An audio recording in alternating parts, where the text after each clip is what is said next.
everybody, I'm Mango Thunderslice, and today we are talking about the MAGA kids, the Covington Catholic kids, and the Native American Vietnam War veteran, and basically this whole shenanigan that happened over the weekend, and how it just perfectly demonstrates the schizophrenia of the modern American left, and how basically this Trump derangement syndrome is not something just a colloquialism. It's so very real that people are now lashing out at children because they have completely imagined a harassment, a hate crime where none exists at all. All right, so CNN, of course, starting it off, you'll note the epic dislike to like ratio. We are hearing from a Native American elder and Vietnam War veteran speaking to CNN after a disturbing viral video shows a group of teens harassing and mocking him in the nation's capital. Here's the video sparking outrage on social media right now. Nathan Phillips was beating his drum and singing an American Indian protest song. And this was on Friday on the steps of the Lincoln Memorial when he saw a clash erupting between a group of teenage students. Right, and here's Mr. Nathan Phillips, the American elder leader. When I was there and I was standing there and I seen that group of people in front of me and I seen the angry faces and all of that, I realized I had put myself in a really dangerous situation, It was like, here's a group of people who were angry at somebody else, and I put myself in front of that, and all of a sudden I'm the one who's all that anger and all that wanting to have the freedom to just rip me apart. That was scary. Okay, right. So he claims to be a Vietnam veteran. He claims to be threatened for his life by, his interaction with a group of high school students, and that's pretty extraordinary, right? So the young man, Nick Sandman, is the kid who was smirking at him. And, these liberals, they imagine that they just came up and surrounded this guy and just started, heckling him. And, they make it seem like they came up and swarmed him, right? And this kid is saying it's outright lies, right? The widely circulated video shows young men, many of them wearing MAGA hats, appear to surround a Native American troop as it performs a song about strength and courage at the Indigenous Peoples March in Washington on Friday. Sandman has become the face of the apparent confrontation, smiling silently only a foot or two from the face of Nathan Phillips, a Vietnam War veteran and prominent activist for Indigenous peoples' causes, aka a communist. He basically said that he was, this kid was trying to defuse the situation. I believed that by remaining motionless and calm, I was helping to defuse the situation. I realized everyone had cameras and that perhaps a group of adults was trying to provoke a group of teenagers into a larger conflict. And I said a prayer that the situation would not get out of hand. Sandman, who said he has received death threats, strongly disputed characterizations that he is racist, saying, "I am mortified that so many people have come to believe something that did not happen, that students from my school were chanting or acting in a racist fashion towards African Americans or Native Americans. I did not do that, do not have hateful feelings in my heart, and did not witness any of my classmates doing that. I have read that Mr. Phillips is a veteran of the United States Marines. I thank him for his service and am grateful to anyone who puts on the uniform to defend our nation. If anyone has earned the right to speak freely, it is a U.S. Marine veteran." Right, the school condemned him, a whole bunch of people, everybody on the left condemned this kid and were calling, this is the face of white nationalism and white supremacy, and this is American fascism, like this smirking, 16-year-old kid. It's getting out of hand. Everybody apparently is talking about this, these kids. You got to understand the context. I'll do just kind of a brief overview of what was really happening here. So there were these black Israelites, and they were heckling the kids, right? And they were also heckling the Indigenous Peoples March members. All right, so the CNN article and all these people are saying that there was a black man out there speaking about the Bible, and, you know, these kids were yelling racist things at him, and then the Native American elder came up and they surrounded him and started heckling him and being racist and hateful and bigotry, and, you know. And so, first of all, this is the guy who's speaking about the Bible, right? He's a black Israelite, a black supremacist, extremely racist person, just saying a whole bunch of hateful things. Proverbs chapter 28, verse 9. He that turneth away his ear from hearing the law. He that turneth his ear away from the law. Go ahead.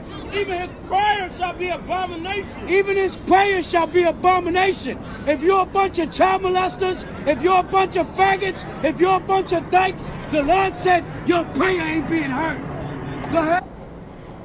Yes, we are from the tribe of Ephraim. This is your tribe. This is your nationality. You're not an Indian. Indian means savage. You know where that name came from? You know where that name came from? It came from the so-called white man. That's what happened. All right, so he claims Indian means savage, and then an old Native American guy comes up and tells him. I did look it up. I'm a historian. Okay, it came from Indio. It came from a Spanish word, Indio, right, which means God, God-like people. That's what it means. No. Right, so this guy's being hateful against, you know, the American Indians who he says are savages, and yeah, basically saying a whole bunch of stuff about faggots and gay people, right? And then these MAGA kids, you know, who attended the March for Life rally, which was huge apparently and got no coverage, and so they show up. Look, we got the Trump supporters. He want to cover his hat up. And a time to hate. And a time for what? To hate. A time for what? To hate. There's no hate. Won't you uncover that hat? The hell with that water. Hate speech. See how you got these pompous bastards come down here in the middle of a native rally with their dirty ass hat on? With their dusty ass hat on? In the land of Samaritan. You see that? That's right. That's what I'm doing. Go ahead. You gotta meet people. Read that. When I say unto the wicked, you want to talk about R. Kelly? Why we don't talk about the Catholic Church? Right. You know? Why we don't talk about the Roman Catholic Church? That's right. And especially you so-called Hispanics and Negroes, you got no business calling yourself a Roman Catholic. That's right. You're a simple Uncle Tom. That's right. I hear you. See what I'm saying? See what I'm saying? But he preaching the hate. Look at that. Look at that. Look at this dumbass nigga, man. Dumbass nigga, man. Nah, he ain't doing that. Stupid ass niggas, man. Uncle, I'm warning you, nigga. I'm warning you, nigga. That's right. I'm not. I'm not. Shut your big ass mouth. Speak like that to your parents. Let me answer something, Doc. Why you got all these dirty ass crackers behind you with a red Make America Great hat again on, and your coon ass, you want to fight your brothers. You got all these racist bastards with red, you nigga, with all these crackers with racist ass Make America Great hats on, and you gonna talk about you gonna get violent with us. Get your old Uncle Tom ass out of here. Look at all these damn peckerwoods. This is what the Lord is coming for. All these peckerwoods with America, Make America Great. This nigga want to talk that garbage about nigga what you want to do. Look at all these dusty ass crackers with that racist garbage on. Look at these dirty ass crackers. Can't stand in the damn sun for 5 minutes. Why you don't build the damn wall? Now you gotta run with that one. Look at their ass. They ass scattered off of that one. They ass scattered off of that one. Right, so basically then they go off to the Lincoln Memorial Steps where they were instructed to wait there for their bus. And, you know, then eventually the Indian dude walks up, right? He comes basically out of, you know, left field. That's right. Here come Gad. All right, so notice right here that this elder Indian dude walks up out of nowhere into their crowd, right into the middle of their crowd. So, you know, Sandman, the kid, is basically just standing there, and this guy walks directly up to him and just starts beating a drum in his face. But, you know, so he says that his escape was blocked. He walked right up into a crowd of people and expected them all to move out of his way. He comes up banging his drum. They were already doing their chants in response to, you know, being called crack-ass cracker by, you know, the hateful black Israelite down there at the bottom of the steps. So while they're doing their chant, this guy comes up and starts banging a drum. They're confused. They think he's having fun with them, and they're like dancing around. Look at Gad not playing. He came to the rescue. Our elder right there. Look at him. This is in. Better not touch him. Y'all better not touch him.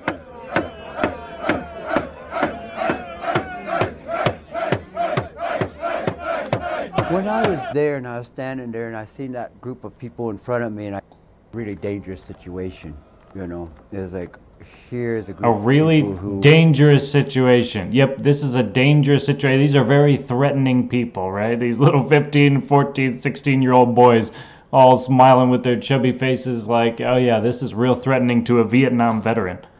Were angry at somebody else, and I put myself in. Do you see a single angry face? Because I don't. The only angry faces I see is when he pans to the liberal mob from the Indigenous Peoples March.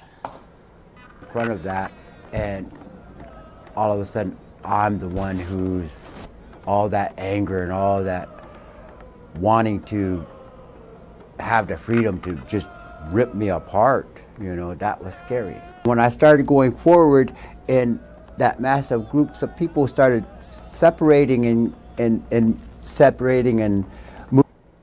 Right, so this is basically a group of kids, and he says he was so afraid, right? And it's just ridiculous. Here's the viral video.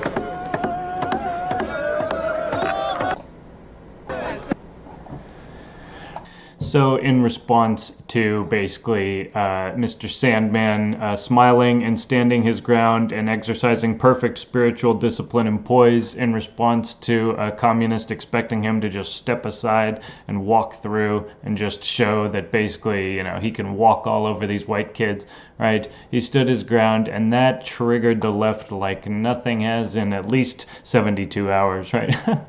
You know, after broadcasting an entirely fake article about Trump and Russia, you know, for the millionth time, right? And then they try and go to something like this to get the story to the next outrage, you know, session, and this is what they end up with, a complete backfire, right?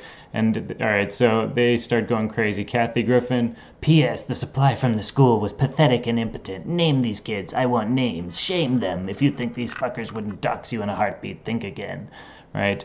You had basically Jack Morrissey, who worked in Disney's Beauty and the Beast, tweeting that the Covington kids should be thrown screaming into a wood chipper. He included imagery of a wood chipper spraying blood, right? He has since locked his account's viewability as protected after public backlash.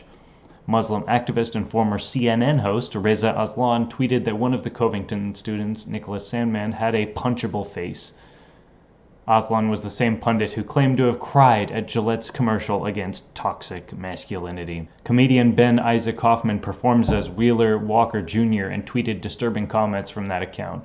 I know I have fans in Paris Hills, Kentucky. If you know this little shit, punch him in the nuts and send me the video of it, and I'll send you all my albums on vinyl, autographed. So that's actually a call for violence. That's actually offering material, you know, benefits and rewards in exchange for violence. That's crime. A street corner music owner and founder Uncle Shoes tweeted multiple offensive comments. If we could wipe these families out, and we would be in a much better place. Fuck this shit. As well as lock the kids in the school and burn that bitch to the ground. And his more recent deleted tweet: if you are a true fan of Shoes, I want you to fire on any of these red hat bitches when you see them on site. Right, and that is just classic liberals in America today. They claim to be against hate, and they are actually the most hateful, insane people in America. Right? Of course, when people started looking to the actual video like you've now seen, They, you know, started deleting their tweets and backtracking, but it just has shown everyone, again, right after this whole fake Trump Russia article, just how truly dishonest and biased and prejudiced and evil they are, that they are willing to target children who did nothing wrong just to prove their own little completely contrived, you know, delusion about Trump and racism and the rise of Nazis in this country. If you think Nazis are rising in this country, you are a delusional nutcase. Okay, you're completely insane, and you should seek professional medical help, because it's actually a real syndrome, Trump derangement syndrome. I'm going to read a little snippets from this article by Lyle Rossiter Jr., who's a medical doctor, has diagnosed and treated more than 1,500 patients as a board-certified clinical psychiatrist, and examined more than 2,700 civil and criminal cases as a board-certified forensic psychiatrist. He authored a acclaimed book, The Liberal Mind, The Psychological Causes of Political Madness. He talks about basically, you know, the psychology of developing as a child, right, and what it takes to become a full-fledged human being. And, you know, what we're all about, you know, peaceful parenting, and actually, you know, helping our daughter Isla, you know, full flower her consciousness and giving her that abundance of care and attention and love, and not, you know, traumatizing her the way that a lot of the standard conventional parenting tends to do, right? And people, like, you know, within our family in their 50s and 60s are still not over these traumas that their parents supposedly inflicted on them, and their siblings supposedly inflicted on them when they were, you know, young kids, right? They're still dealing with this. They're still literally talking about it. It occupies a significant amount of their energy. And, you know, if you can get past that, you can become truly, you know, your real self. And, you know, that's the lesson in all this. It's not just to bash people. It's to realize, you know, that if you're spending a whole bunch of energy, negative energy about Trump, like, you're actually psychologically deranged, and, you know, you should really perform the self-work needed to get yourself out of that funk and start to really see reality in that full color again, and not so black and white. Like past versions, Bush derangement syndrome, for example, the TDS is notable for its intense subjective distress. Persons suffering from a TDS experience high levels of agitation and fear about their own safety and future prospects for a good life. The sufferer may also fear more broadly for the survival of whole nations and even for life on our planet. In fact, it is not unusual for a patient with a Trump derangement syndrome to predict apocalyptic events in the near future. These unexpected disasters are attributed to predicted actions of Donald Trump in his role as President of the United States. In that role, he is seen as an especially destructive individual bent on wreaking havoc on a highly vulnerable world. Rage and anger are prominent in this syndrome. Trump is hatefully portrayed as a diabolically villainous perpetrator of evil deeds. Calls for his death or torture or for harm to his family are not unusual and may even be displayed with pride. What is most striking in these syndromes, however, is not the quality and degree of emotional upset. What is most striking is the extent to which individuals suffering from the syndrome distort their perceptions of real-world events, especially events in economic, social, and political realms. Most prominent among these distortions is intensely negative bias in perceptions of America in general, and Donald Trump in particular. According to TDS sufferers, neither Trump nor America can do anything good economically, socially, or politically, and neither has redeeming features. It's funny because Space Panther and I, during the Obama years, we were the anarchists and talking about all the negatives of America, and, you know, our liberal parents and family members were talking about how great America was, and here we are in the Trump years and they're saying that America is going to hell, and we're like, hey, it's not so bad. It's actually going pretty well from where we're standing. You know, we actually can see what Trump is actually doing and not just be triggered by his tweets, right? Going on, you know, in fact, Trump is not all bad. He has several good traits that are by now well known to persons who are not prejudiced against him. Stories of Trump's personal generosity, kindness, and willingness to put forth great effort for good causes are common knowledge. All right, but persons with TDS, Trump derangement syndrome, they don't see a mixed human being with good and bad. Instead, they see an intensely evil man with diabolical goals. His views of Donald Trump distort the reality of who and what he is. In fact, it is apparent that most individuals and groups on the radical political left see America as an incarnation of evil that is at least as wicked as its current president. In their eyes, our country is harsh, mean-spirited, imperialistic, racist, sexist, homophobic, indifferent to the welfare of children, and determined to deprive women of their right to have an abortion. These critics believe America is also hateful towards certain ethnic groups, especially Mideast Muslims, some of whom it refuses to admit as political refugees. The radical left sees only bad motives in the policies implicit in these allegations. It denies any benign or reasonable goals in America's foreign, domestic, or immigration policies. In their minds, there are no justifiable reasons for Trump's policies, such as protection against terrorism or avoiding intolerable strain on American welfare, education, crime prevention, and healthcare systems. In the eyes of those who hate Donald Trump as a country he now leads, America is a bad place, especially because it once permitted slavery. The fact that it ended slavery and has fought against it heroically and at enormous cost doesn't matter to the haters. These one-sided views mischaracterize contemporary and historical America. They deny contrary realities that are essential to a realistic understanding of who and what America is and has been, and who and what Donald Trump is. Among other things, those who hate both Trump and America fail to see the nearly countless good things about America and the several good things about Trump. They fail to see Americans relating to each other every day in ways both happy and productive. They fail to see that everywhere in America, citizens engage in autonomous and mutual actions that improve the lives of both individuals and groups. They fail to see the spontaneous, widely beneficial social order that is everywhere apparent in these relationships. These relationships arise at all levels and in all domains of human action. In ordinary communities across America, the virtues of charity, altruism, caring, kindness, compassion, cooperation, problem solving, responding to and caring for local needs and disabilities, overcoming hardship and poverty, assisting and rescuing people from disasters, all of these are commonplace in American life. In fact, these behaviors are natural for human beings when they live in any free society. They are stifled when political conditions, local or national, prevent their spontaneous expression. Why doesn't the radical liberal mind see all of this and much more that is true about America and obvious to the rest of us? The answer is evident on listening to a radical liberal talk about himself and his life and learning about his early experience of relating to others. In fact, the radical liberal has been traumatized. He has suffered deprivation, neglect, and abuse during his formative years. The work of Notre Dame professor Darcia Narvaez in particular has revealed the roots of disturbed early relating and their effects on later capacities for understanding the world of human relationships. Early deficits in maternal engagement, empathy, attunement, identification, synchrony, perspective-taking, intersubjectivity, and mentalizing result in serious deficits in the child's later ability to comprehend even basic ways in which human beings cooperate for mutual benefit.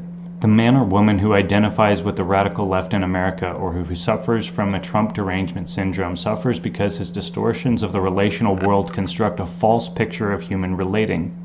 In particular, he or she distorts the great virtues of America and even the modest virtues of Donald Trump. Individuals so afflicted deny the psychosocial benevolence of America and the vast numbers of generous, decent, and charitable people that constitute its core population. The radical liberal mind is trapped in his bitter cynicism because he suffered certain kinds of neglect, deprivation, and abuse at an early age and has had as a consequence to deny, if they don't exist, whole realms of human experience because awareness of those realms is emotionally painful beyond his tolerance. He has not had, as an infant and toddler, the deeply formative benefits of engagement, love, tenderness, protection, and empathy that would allow him to understand and participate happily in the human benevolence that is everywhere available to him as an adult. To the radical liberal who is blind to an entire realm of interpersonal experience and who distorts the reality of spontaneous cooperation in every community where freedom prevails, America and Trump are devils that must be stopped from destroying the world. The radical liberal and the Trump deranged individuals see only the projections onto others of their own inner badness, greed, predation, exclusion, prejudice, bigotry, envy, jealousy, and exploitative impulses. They don't see beyond Trump's personality faults, his goodwill for America, his generosity toward veterans and other Americans, his grandiose but effective identification with the greatness of America. The dysfunctional families which radical liberals and Trump deranged sufferers come from are at the source of their projections of badness onto our country. What they see in present-day America are transference versions of their own early traumas. The deeply pained, hateful, needy, greedy me, the deprived, neglected, abused me, the narcissistic, uncaring, callously indifferent parent I grew up with, all these negative personas and more are projected onto the American people, onto Donald Trump as a particular individual, and onto America, the historical nation. Nothing fair, balanced, or objective comes out of these distortions. The mixed realities of our people, our current president, and our nation's record of exceptional humanity are lost in the misconceptions of the radical liberal mind and the Trump derangement syndrome. The dire consequences of these misconceptions cannot be overstated. Among them is the constant harangue of injustice that contaminates the postmodern American mood. A steady litany of grievances defines the identity politics of the contemporary left in America. But the most serious consequence of the left's endless complaints is the campaign to transform America through government power, to denounce and eventually eliminate the foundational principles on which the first society of ordered liberty in all of human history was created. Persons who, for whatever reason, are afflicted with hatred for America believe her marriage, family, child-rearing, ethics, education, and religious institutions, as well as her principles of limited government, rule of law, capitalism, and free markets must all be changed. These changes, they believe in all their hearts, will cure old wounds of deprivation, neglect, and abuse from childhood that torment the radical liberal mind. In their distorted thought patterns, all of these institutions must be attacked, punished, and eliminated because they are evil. In their place, utopia will appear. The transformation of America through big government coercion imagined by the left will end inequalities of wealth and status. Increased government power will end private property and just redistribute it equally to all in need. Socializing what is now privately owned will make all citizens equal owners of the world's most productive assets and give everyone the material security they need. The new and just society thus created will wipe out poverty and end the pangs of envy. Equality of outcomes of all kinds will end class conflict, restore a universal brotherly love in all of us, and allow everyone the freedom to be what he wishes, as Karl Marx promised. The new collectivist regime will protect the environment, end capitalist exploitation of the masses, and eliminate all injustices involving race, ethnicity, gender, and social status. These and other utopian fantasies drive the wounded minds of modern liberalism. They are the progressive solution to what those on the left see as existential problems to be solved by changing America's organizing institutions. With a ruling class of superior intellect, a new and better society with the authority to make new rules will create a societal paradise. But none of this is rational. None of it accommodates human nature. None of it respects the human condition. This vision for a new socialist society is in fact deeply regressive in its embrace of the big government power needed to actualize it. It is doomed to fail like all other statist visions. It is an old liberal madness repackaged as a cure for what pains radical liberals and deranged Trump haters. It is a prescription for transforming America into a second Venezuela. It is a dire threat to all that is reasonable in social policy. Those of us who understand its power to destroy the American miracle must not let it happen. That admonition must guide the actions of conservative Americans and all other Americans who understand the madness of the modern liberal progressive movement. The people who drive this movement are determined to jettison thousands of years of Judeo-Christian wisdom and its culmination in the founding of America. In its place, the radicals will construct a new world order based on distorted conceptions of human nature. Their goals are hopelessly irrational and always in conflict with that nature. For that reason, they will be opposed by all reasonable adults. Preserving the American miracle requires that mature, right-thinking people will still honor America's Judeo-Christian heritage, finally win the war of ideas, while simultaneously standing up and opposing the left's violence and attempts at mob rule. The future of a sane social order for human beings hangs in the balance. Right? I thought that was a pretty good article. And so yeah, basically just to cap it off, you know, if this is really what's so terrifying to you, if you think that this is hatred, you are schizophrenic. You are crazy. You could be a moron. You could just be addled on drugs and not perceiving reality properly, you know, but look at these kids. These are little kids. These are high school kids who are having a good time. They were chanting their school song, and this Indian guy comes banging a drum. One of them even screams, "I'm so confused." They think he's there having a good time with them, but then only afterward do they realize that this was all, just some setup by activist liberals to make it seem like this kid is a racist.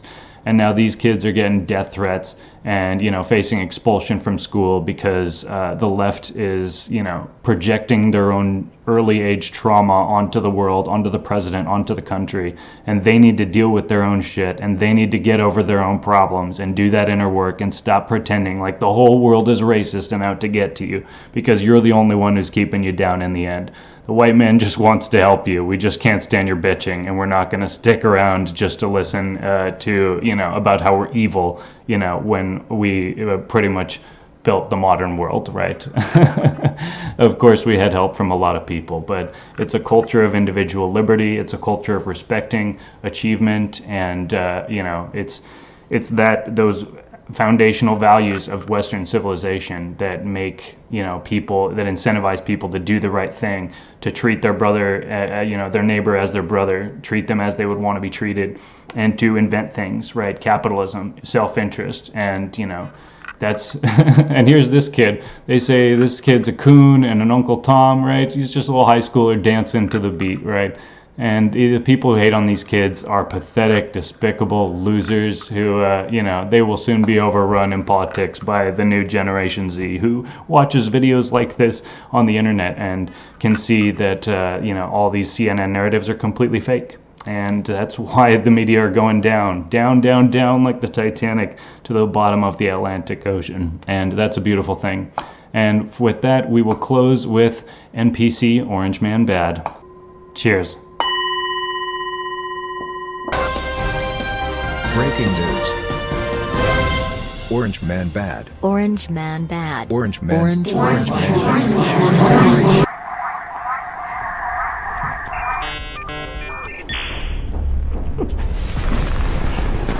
Orange Man bad. Diversity is our strength. Gender is a social construct. White people must be abolished. Real communism hasn't been tried yet. He will not divide us. This need is dehumanizing. Why?